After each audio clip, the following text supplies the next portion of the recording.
You've lived through more than most people know, quietly, steadily, often without applause.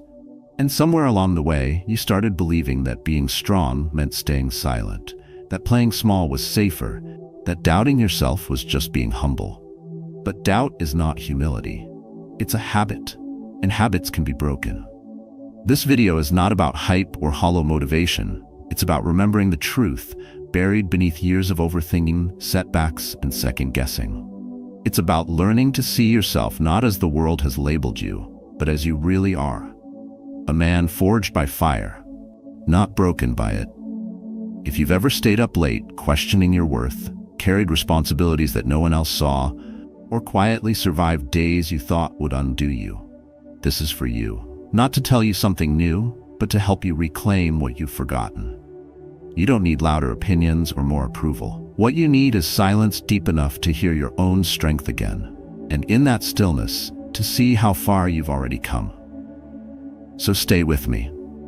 Over the next few chapters, we're going to walk through the exact reasons you've been underestimating yourself, and more importantly, how to stop. Not someday, not when you feel ready. Now. And if something here speaks to you, don't keep it to yourself. Subscribe and share your story in the comments. Someone out there needs to hear it. Maybe even you. 1. You are stronger than your worst day.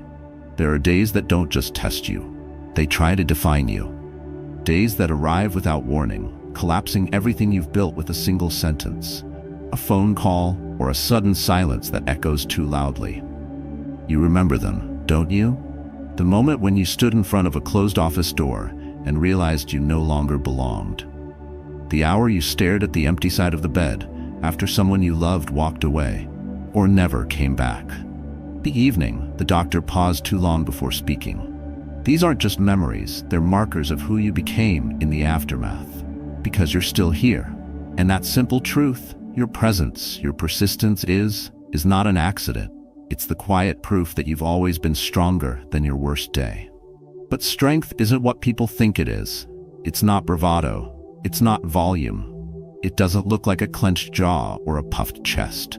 Sometimes it looks like making breakfast when your heart's not in it, showing up to work when your world feels broken, saying I'm okay when what you really mean is I'm still trying.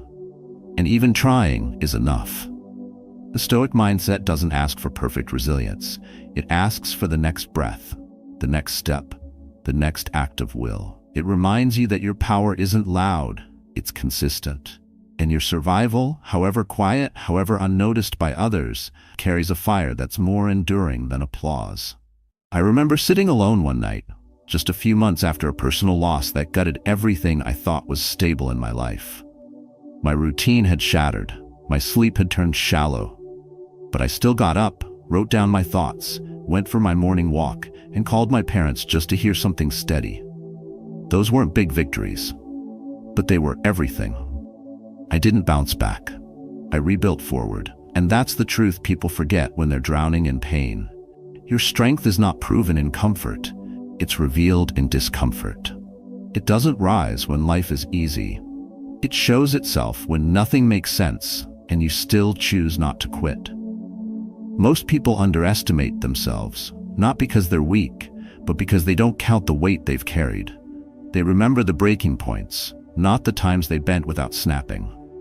But if you were to sit down and make a list of the days you didn't give up, even though every part of you wanted to, you'd start to see a pattern. You'd notice that the storms didn't win, that you never actually broke, that no matter how deep the despair, there was a part of you that refused to sink. That's your anchor. That's your resilience, and it's far stronger than your worst moment. The Stoics had a word for this internal fortitude: prohairesis, the ability to choose how you respond, no matter what happens around you.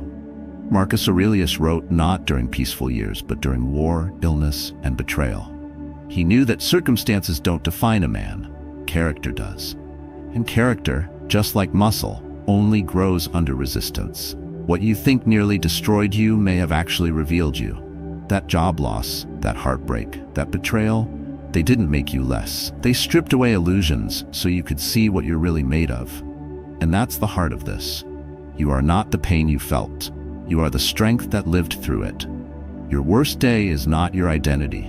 It's the stage where your deeper self emerges, often quietly, without recognition. While the world sees outcomes, only you know the battles it took to stand again. And that's why self-respect, true, lasting self-respect, must be built from within. Not from praise, not from external validation, but from the knowledge that you faced hell and didn't let it have the final word. So the next time your mind tries to shrink your worth to one failure or one loss or one moment where you weren't your best, pause. Remind yourself, you've been here before.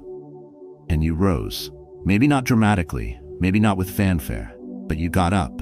And each time you did, you proved that your story is still being written, not by what broke you, but by what you chose to become after. You are not your mistakes. You are your momentum, and that makes you unstoppable. When you understand this, you stop fearing hard days. You stop over-identifying with temporary pain. You start seeing storms as teachers, not punishments. Because the man who's walked through fire and still stands doesn't need to speak loudly to be heard. His presence says enough, and yours does too, even when you forget.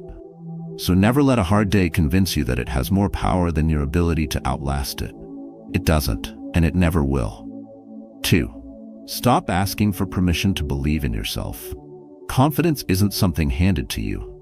It's not a certificate you earn after enough praise, nor is it a title someone else can bestow. It's something far quieter, far more sacred. It's a decision. A decision you make alone, often in silence, when the world hasn't applauded you, when no one has noticed, and when doubt whispers louder than encouragement. To believe in yourself is not arrogance. It's alignment. And the day you stop asking for permission to believe in who you are becoming is the day you begin to reclaim your life. Most of us are trained to wait. We grow up scanning the room for approval before we speak. We enter meetings unsure of our own ideas until someone nods. We bury our instincts beneath the weight of other people's expectations. And little by little, we forget that belief doesn't start outside. It starts within. You may have spent decades living by other people's definitions of smart, successful, and worthy. You may have told yourself you'd believe in your abilities once your boss promoted you, once your parents understood you, once your partner said the words you've always longed to hear. But the truth is, no amount of external validation can replace the quiet power of looking at yourself in the mirror and saying, I trust you anyway. Think of the woman who went back to school at 44, juggling classes, a part-time job, and 2 kids. No one clapped when she applied. Her friends thought she was overreaching, but she kept going, one class at a time, not because someone cheered her on, but because she made a promise to herself. Or the man who finally opened his own garage after years of fixing cars on the side, despite every relative reminding him of the risks. He didn't need permission, he needed courage. And he found it not in some loud epiphany, but in the stillness of realizing that waiting for approval was costing him more than failure ever could. The Stoics would have recognized that quiet moment for what it is, the start of true agency. Marcus Aurelius reminded himself daily that his worth wasn't tied to how others perceived him. Epictetus, born into slavery, knew better than anyone that freedom begins in the mind.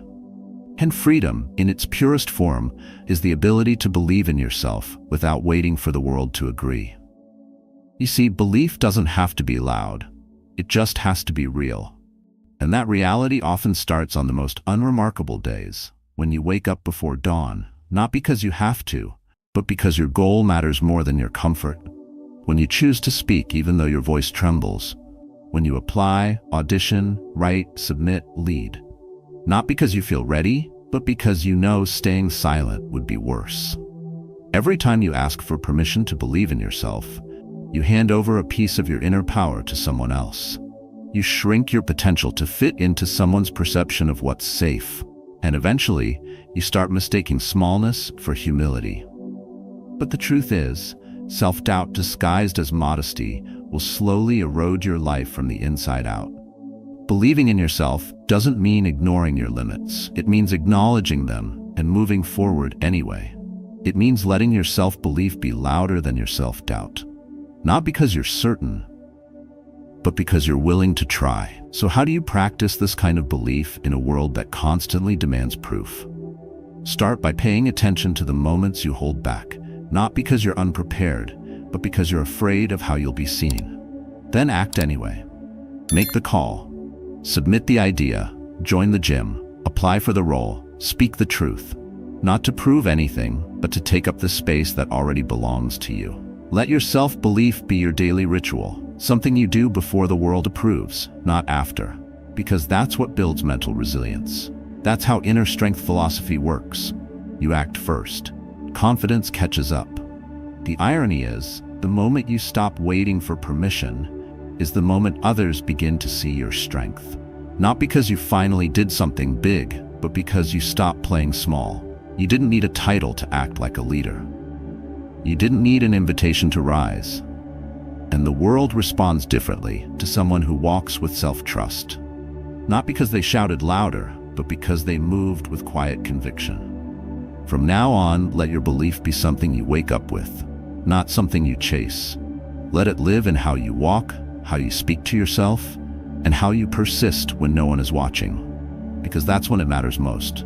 That's when it takes root. And that's when the world starts to see what you've known deep down all along. That you were never waiting for permission. You were just remembering your power. 3. Self-doubt is not humility. It's a habit. It starts as a whisper in the back of your mind, a quiet thought you barely notice at first. I'm probably not good enough. But the more you let it stay, the more it starts to shape how you walk into a room, how you speak about yourself, how you move through your own life. Eventually, it becomes your default, an automatic reaction to challenge, praise, or opportunity. And because it feels familiar, you start mistaking it for humility. But self-doubt isn't humility. It's not virtue. It's a habit. A mental loop your brain has rehearsed so many times that it now plays without effort. And like any habit, it can be unlearned, not by shouting affirmations, but by choosing a different action every time the loop begins again. Humility is quiet strength. It's knowing your worth and not needing to prove it. But self-doubt isn't about knowing your place. It's about shrinking from your potential. It makes you second-guess your talents, dismiss your achievements, and sabotage your voice before it's even spoken. And over time, it teaches your nervous system to associate safety with silence, comfort with invisibility. You stop reaching. You stop asking. You start playing smaller, not because you should, but because you've convinced yourself that staying in the background is somehow noble. It's not. It's a defense mechanism. And left unchecked, it drains your inner strength and starves your growth. What makes this even more damaging is how unnoticed it goes. Society often praises people who appear modest, who don't brag, who hesitate to step forward. But there's a difference between being humble and being afraid to claim your space. That difference lives in intention. Humility says, I have value, but I don't need to shout. Self-doubt says, I'm not sure I have value at all, so I won't speak. And when you operate from the second voice long enough, you start to wire your identity around it. Every compliment becomes uncomfortable. Every opportunity feels unearned. You get so used to doubting yourself that confidence feels like a lie. But here's the truth. Your habit doesn't want you to remember. You were not born with this doubt. You practiced it. Somewhere along the way, someone questioned your abilities, and you absorbed their uncertainty. You replayed it. You edited your behavior around it. You treated that opinion like it was the truth. And slowly your brain accepted it as normal. But normal doesn't mean right. And just like you learn the habit, you can unlearn it. Not instantly, not with one motivational video, but with repetition, presence, and small daily defiance. Every time self-doubt shows up, before the meeting, before the call, before the conversation, you have a choice. You can pause, you can acknowledge it. And then you can act anyway. You don't have to believe in yourself perfectly to take the next step. You just have to break the loop. Maybe that looks like writing the email even if your hands are shaking. Maybe it's offering the idea in the room, even if your voice isn't steady. Maybe it's applying, showing up, or standing firm. Not because you feel ready, but because staying silent is no longer an option. Each of these acts becomes a new pattern, a new groove in your brain, One that says, I see the fear, but I don't live by it anymore. This is how confidence is actually built, not by waiting until you feel certain, but by proving to yourself over and over that self-doubt doesn't get to decide what you do. Every time you take action in the presence of doubt, you reclaim a part of your power. You build mental resilience. You train your mind like a Stoic, not to ignore emotion, but to move forward anyway. Because the Stoic mindset isn't about being fearless. It's about recognizing fear as a visitor, not a ruler. It's about choosing your next move based on values, not moods. And when you stop letting self-doubt dictate your choices, you begin to live with that quiet confidence the world can feel before you say a word. Of course, there will still be moments when doubt sneaks in.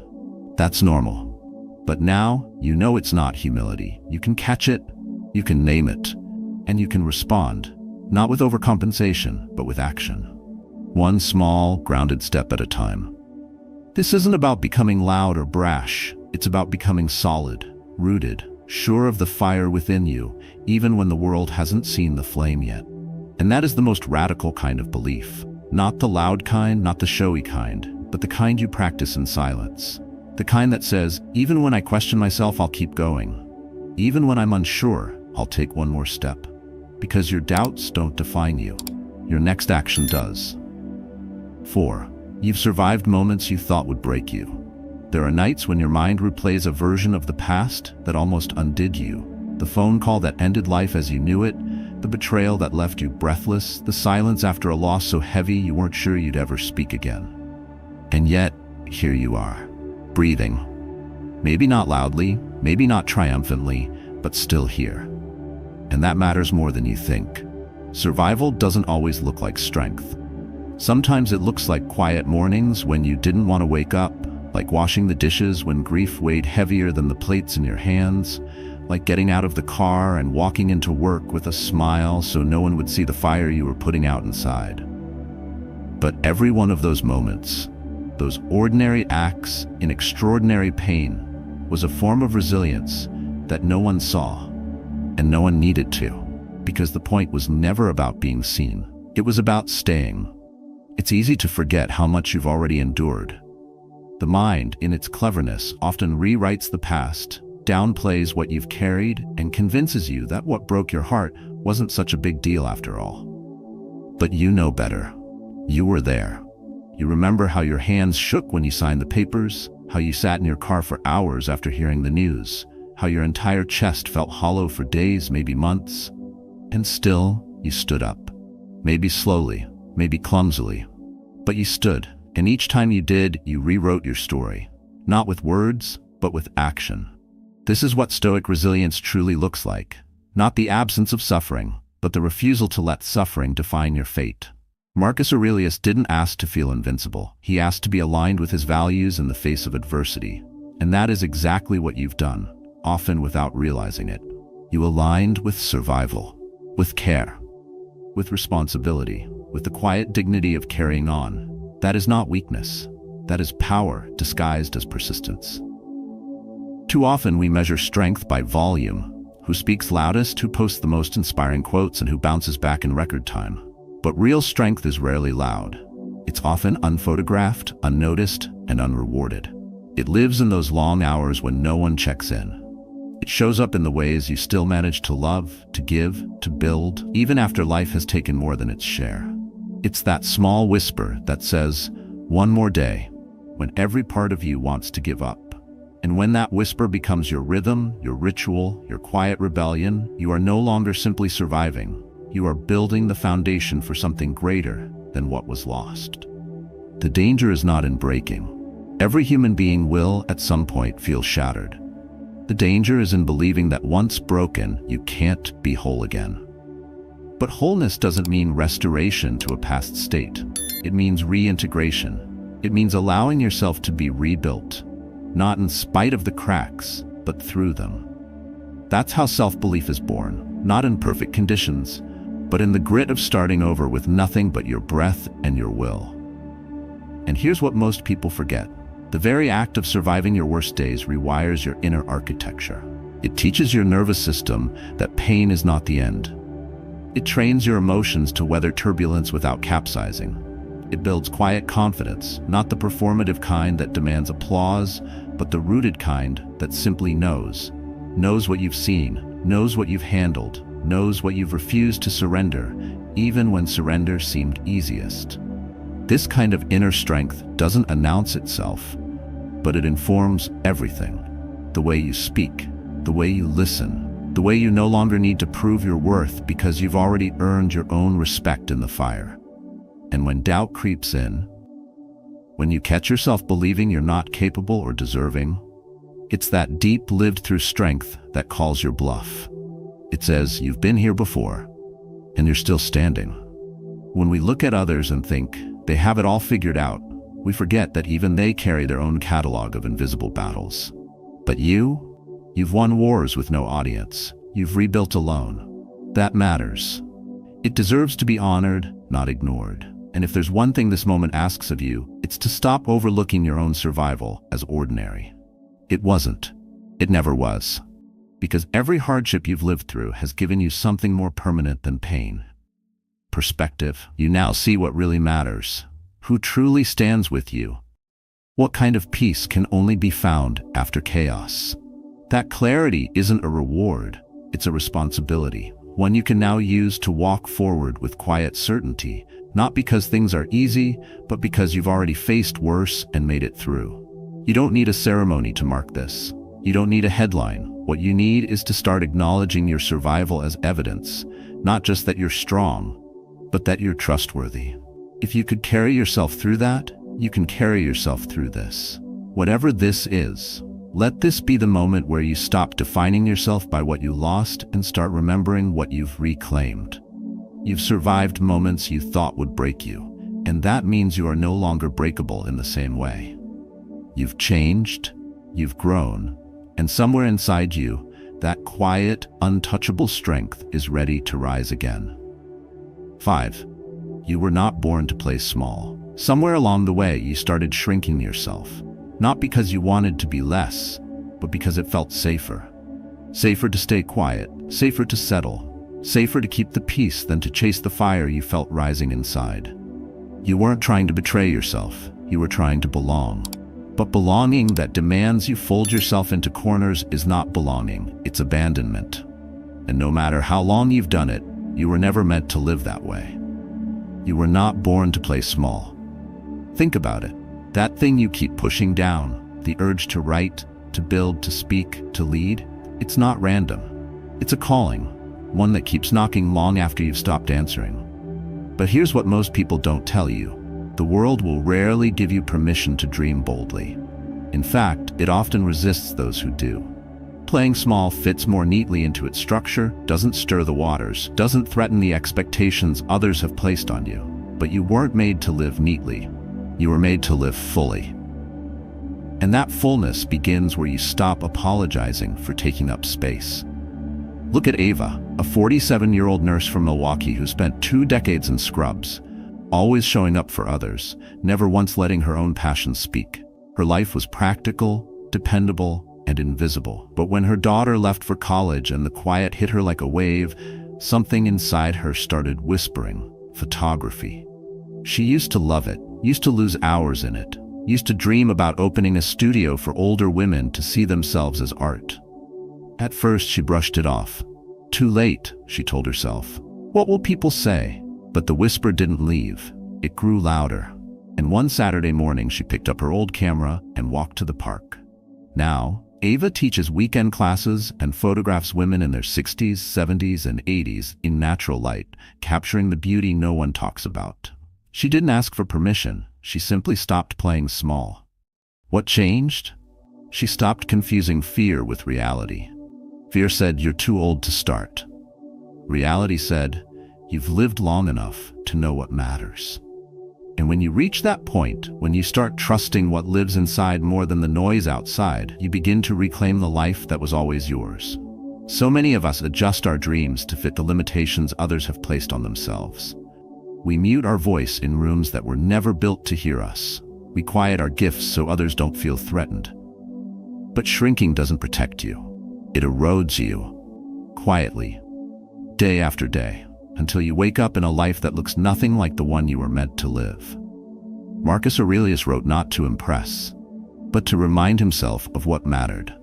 He knew power was not in performance, but in principle. And Stoicism at its core is not about suppressing desire. It's about disciplining it so it serves your higher purpose.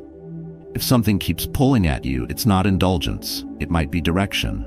And it's not noble to suppress it for the sake of someone else's comfort. Look around. The world is not short on critics. It is short on people who act in alignment with their inner calling. Playing small is not humility. It's fear in disguise. And the cost isn't just your potential, it's your peace.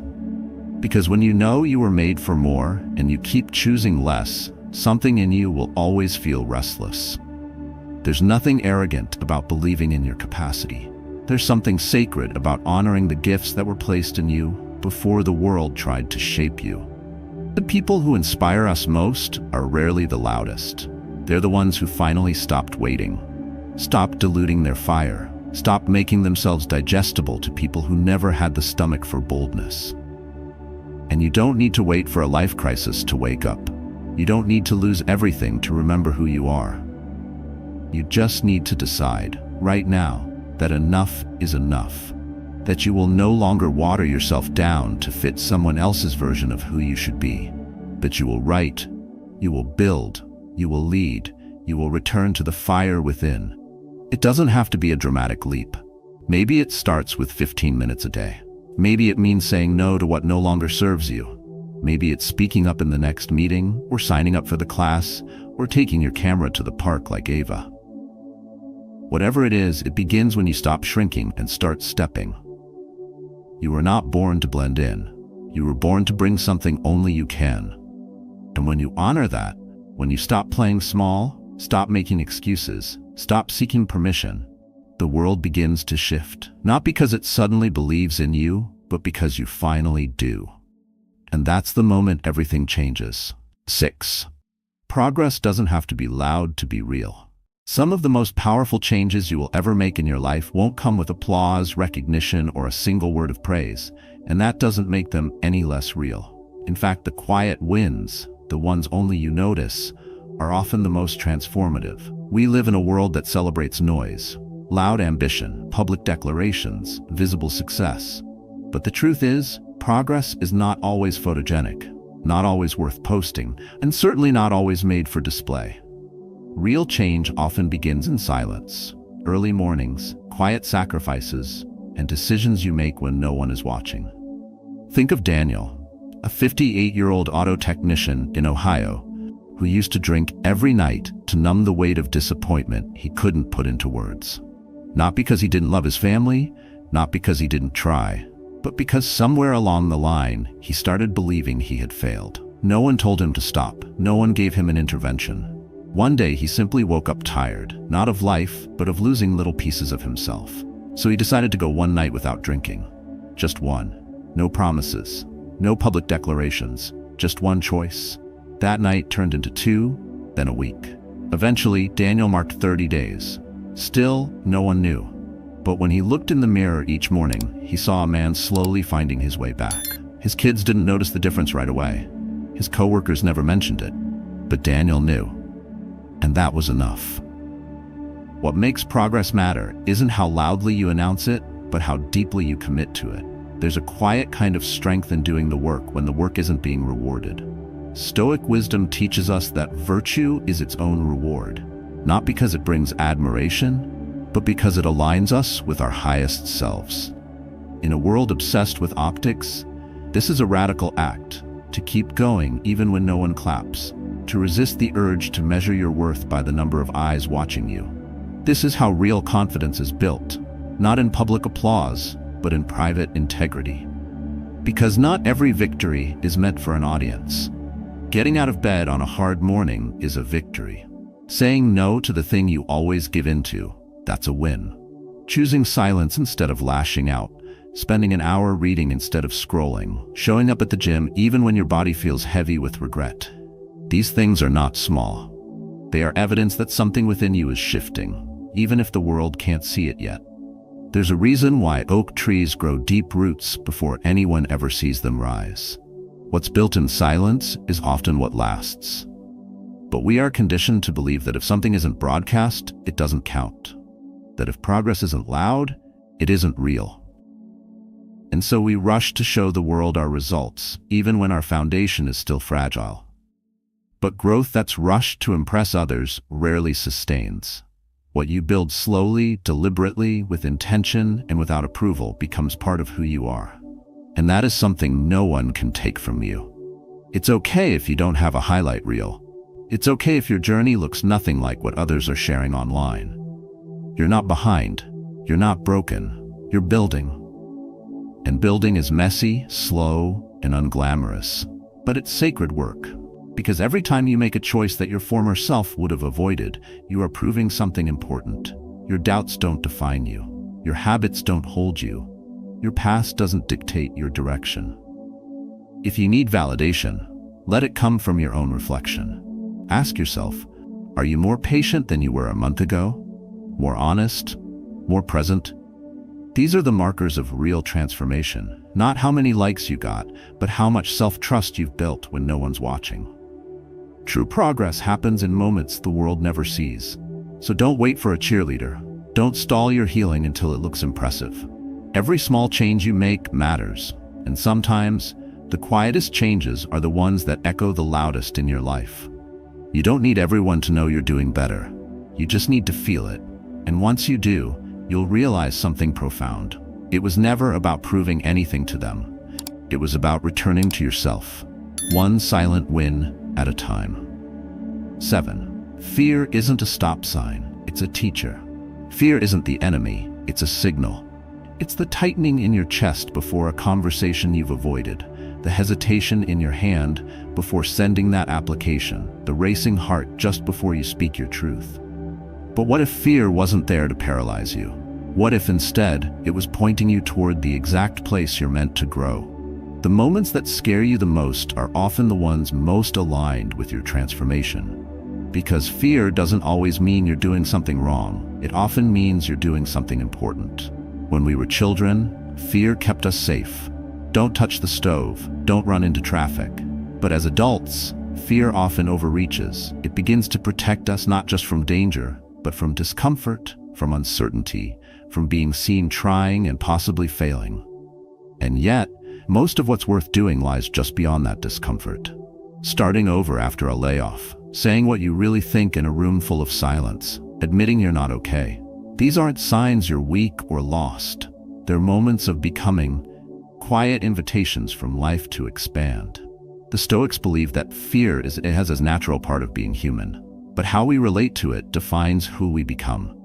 You can see fear as a wall, or you can see it as a mirror. A mirror that reflects the limits you've inherited, what others told you can't do, what you learned to avoid, what you convinced yourself wasn't worth trying. But once you recognize that fear is just information, not a verdict, you can begin to walk toward it instead of shrinking back. And in that walk, you start reclaiming your strength. Take, for example, the fear of rejection. It has kept countless people from making the call, applying for the role, or simply saying, I need help. But what's worse than rejection? Regret. Regret that you let fear decide your future. Every time you avoid fear, you unknowingly reinforce its power. But every time you step into it, no matter how awkward or uncertain, you chip away at its hold. You don't need to be fearless. You need to stop giving fear authority it was never meant to have. Let's say you've been holding on to the idea of starting something, your own business, going back to school, or moving to a new city. You think about it constantly, but every time the fear kicks in, what if I fail? What if I'm not good enough? What if I lose everything? These are not signs to stop. They are signs you are alive. They mean this matters to you. The deeper the fear, the greater the potential for growth. And when you finally act, even in the smallest way, the fear doesn't disappear, but you rise above it. You carry it with you and still move forward. One of the quiet truths about life is that confidence doesn't come before courage. It comes after. After you try. After you fall and get up again. After you say what needed to be said and realize the world didn't end. We wait for confidence to start. But the fire within you is not lit by waiting. It's sparked by motion, by choosing to take the step even when your voice shakes. The Stoic mindset isn't about being cold or stoic in the modern sense of the word. It's about clarity, about seeing your fear without letting it distort your truth. Yes, the outcome might be uncertain. Yes, you might stumble, but stagnation costs more than any risk ever will. The cost of staying in a job that drains your spirit, the cost of staying silent when you need to speak, the cost of staying safe but never being alive. You don't grow by avoiding fear. You grow by facing it, learning from it, and using it as a compass. The Stoics didn't deny the presence of fear. They studied it. They examined it with honesty and reason. They asked themselves, what am I really afraid of? And what would happen if I faced it? Most of the time, they found the fear was exaggerated, a shadow larger than the object casting it. And that's still true today. Most of what you fear won't destroy you, but hiding from it will diminish you. So the next time your heart races and your breath shortens, pause. Not to run, but to listen. What is this fear trying to teach you? What is it asking you to face? Don't let it stop you from living. Let it guide you to where the work is. That's where you meet the parts of yourself that have been waiting to be seen. Not the version that's perfect or polished, but the version that is honest, brave, and finally stepping into the light. Because on the other side of fear is not just action, it's identity. You become the kind of person who doesn't let fear dictate the story. And once you do that, once you realize fear has no more power than you give it, you'll stop seeing it as a stop sign and start seeing it as the teacher it's always been. 8. True confidence is built in silence. Real confidence doesn't make noise. It doesn't announce itself in crowded rooms or compete for attention. It doesn't need approval, applause, or likes. True confidence is quiet, and it grows in the dark, out of sight, where no one claps for you, where no one sees the daily effort you put in when it would be easier to quit. It's built in the early mornings when your alarm goes off and you show up anyway. It's built in the nights when no one's watching and you still choose discipline over comfort. It's the fire within, the steady, stubborn flame that keeps burning when everything outside you tells you to give up. There's a kind of strength that isn't loud, but unshakable. It comes from keeping promises to yourself, from doing what needs to be done, whether you feel like it or not, from mastering the small things no one else thinks matter, because you know they do. Most people chase external validation to feel confident. Titles, compliments, status. But the Stoic way reminds us that real power begins inside, not when others say you're good enough, but when you no longer need them to. When your worth is rooted not in what you prove, but in what you persist through. That kind of self-belief can't be faked. It's carved through daily rituals, choosing clarity over chaos, showing restraint when provoked, staying calm when it would be easier to react. These small victories accumulate slowly, almost imperceptibly. And suddenly you're no longer the person who second-guesses every word. You're the person who knows who they are because you've earned it in private long before the world ever noticed. And even if it never does, that won't change the fact that you're grounded, anchored, steady. Confidence that lasts isn't a burst of motivation. It's the product of habits that hold. It's deciding to train your mind like a muscle, to guard your thoughts like you would your home, to build resiliency one choice at a time, and not because someone asked you to, but because you've realized how rare peace is and how easily it's lost when you place it in others' hands. The loudest voices in the world often come from the most fragile egos. But the ones who walk with quiet strength, they've outgrown the need to be loud. And here's the truth. There's no shortcut to this kind of confidence. You earn it through practice, through solitude, through silence, through reflection, and above all, through consistency. You get up, you try again, you learn, you stop explaining yourself. You start focusing on what you can control, your breath, your pace, your discipline. And with time, the fear begins to fade. Not because life gets easier, but because you've become stronger.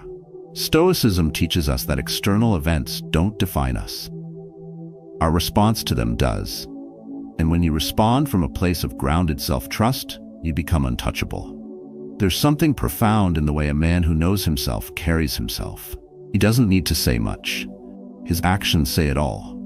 You see it in how he listens without needing to interrupt, in how he lets others speak without needing to prove his worth, in how he walks away from conflict not because he's weak, but because he doesn't trade peace for pride. He's not perfect, he's simply practiced.